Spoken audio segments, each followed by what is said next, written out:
Relay connection established. Archive access granted. Origin unknown. Verification impossible. Proceeding with recovered transmission. Designation, Ninth Relay. 23 years ago, I left my husband and children in a town called Pine Creek while I drove 20 miles to buy an inhaler. When I came back, the town was gone. I've told that story hundreds of times over the years. I've told it to police officers, reporters, private investigators, therapists, and complete strangers sitting across from me in diners late at night. Nobody has ever believed it.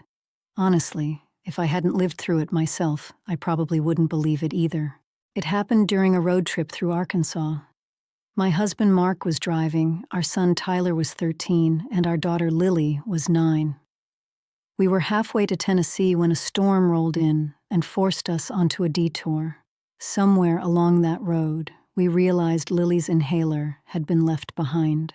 She wasn't having an asthma attack, but traveling without it wasn't something we were willing to risk. The detour eventually led us to a small town called Pine Creek. At least that's what the water tower said. The place looked like something preserved from another decade. There was a diner, a church, a gas station, and a small motel clustered around a handful of quiet streets.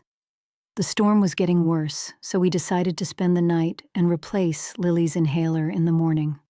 Looking back, what unsettles me most is how normal everything felt. People always expect stories like this to come with warnings. They expect strange noises, hostile locals, or some obvious sign that danger is nearby. Pine Creek felt completely ordinary. The only thing I remember finding unusual was a man standing beneath the town's water tower. Late that night, I looked out the motel window and saw him there. He was tall, thin, and dressed in dark clothing. He wasn't moving or doing anything particularly threatening. He was simply standing beneath the tower and looking toward the motel. Something about him made me uncomfortable, but by the time I looked away and glanced back, he was gone. The next morning, I convinced myself I had imagined him. We spent the morning eating breakfast at the diner and wandering through town. Eventually, we stopped at the pharmacy to replace Lily's inhaler. That's when the pharmacist informed us he didn't have one available and suggested another town called Briar Glen, roughly 20 miles south. It seemed like a simple solution. Mark offered to make the drive himself, but I told him to stay with the kids and get some rest. Before I left, Lily asked if she could come with me. When I told her no, she rolled her eyes and said I was always longer than an hour whenever I went anywhere. I laughed and promised I'd be back before lunch. Those were the last words my daughter ever spoke to me face to face. I kissed Mark, hugged the kids, and drove out of town.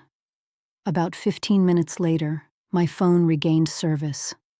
Half an hour after that, I had the inhaler. 25 minutes after that, my entire life fell apart. The road back to Pine Creek should have been impossible to miss. There had only been one road leading in and one road leading out. When I returned, however, the town wasn't there. At first I assumed I had taken a wrong turn, then I thought my GPS was malfunctioning. Then I convinced myself I was panicking over nothing. I spent the next hour driving back and forth through the same stretch of forest, searching for the water tower, the diner, the motel, or any sign that Pine Creek had ever existed. There was nothing there except trees. I called Mark. The call went straight to voicemail. I called again and got the same result. When I tried Tyler's phone, an automated message informed me that the number had been disconnected. I remember staring at the screen because the message made no sense. I had spoken to him less than an hour earlier. Then I searched for Pine Creek on my phone. Nothing appeared. There was no record of the town, the motel, the diner, or any business connected to it. It was as though the place had never existed at all. By sunset, the police were involved. By midnight, I was giving statements. For weeks, search teams combed the area. Helicopters searched from above. Volunteers walked through miles of forest. They found nothing. No buildings, no foundations, no abandoned roads, and no evidence that a town had ever stood there. Over the years, the official theories changed. Some people believed Mark had abandoned me and taken the children. Others thought I had suffered some kind of breakdown. A few claimed I had invented Pine Creek entirely. The search eventually stopped. I never did. For 23 years, I looked for answers. I searched archives, interviewed locals, studied maps, and followed every lead I could find. Nothing ever brought me closer to my family. Then, 3 months ago, I received a phone call. It came at 2:14 in the morning from a number that didn't exist. When I answered, all I heard at first was static. Then a voice emerged from the noise. It was Lily, not an adult version of Lily, not an older woman, my 9-year-old daughter. The same voice, the same laugh, the same little girl who had asked me for pancakes that morning. When I asked where she was, she sounded confused by the question.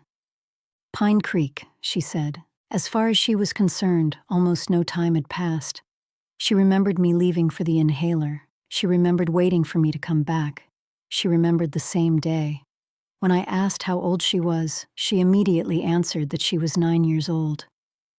A few moments later, Mark got on the phone.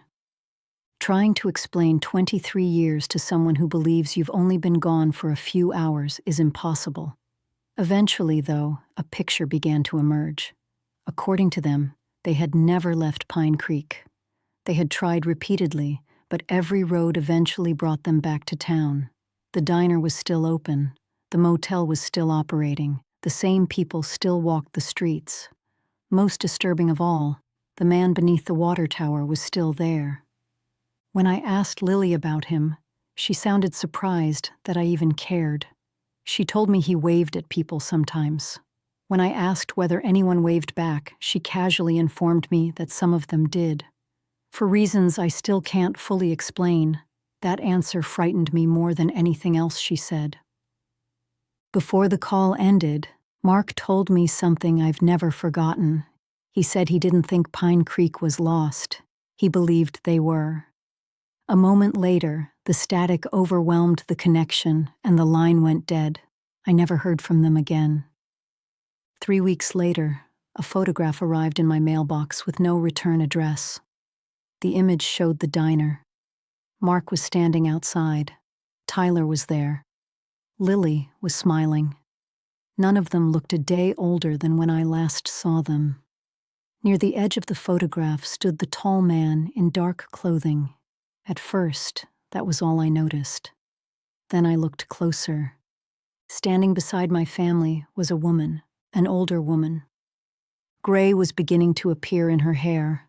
One hand rested on Mark's shoulder. She was smiling at the camera. It was me. I've had experts examine the photograph. I've compared it to every picture I own. As far as anyone can determine, it's authentic. The problem is that I've never gone back to Pine Creek. At least, I don't remember going back. For years, I was afraid of finding that town again. Now I'm afraid of something else. I'm afraid of dying before I do.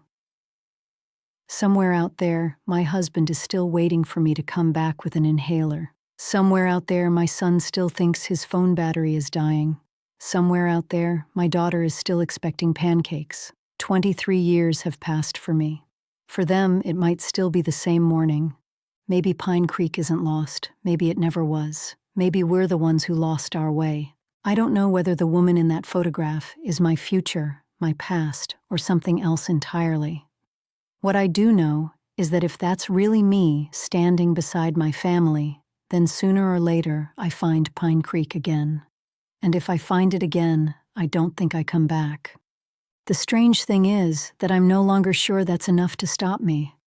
Because if my family is still waiting, eventually I'm going to have to make a choice.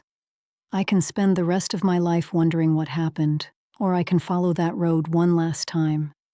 So if you're ever driving through Arkansas late at night and a storm forces you onto a road that doesn't appear on any map, pay attention to the signs. If you see a white water tower rising above the trees, keep driving. Because if you stop in Pine Creek, there's a chance you'll never leave. And if you happen to see my family there, tell them I'm sorry it took me so long. Tell them I'm on my way. Transmission complete. Archive updated. Relay connection terminated. Signal lost.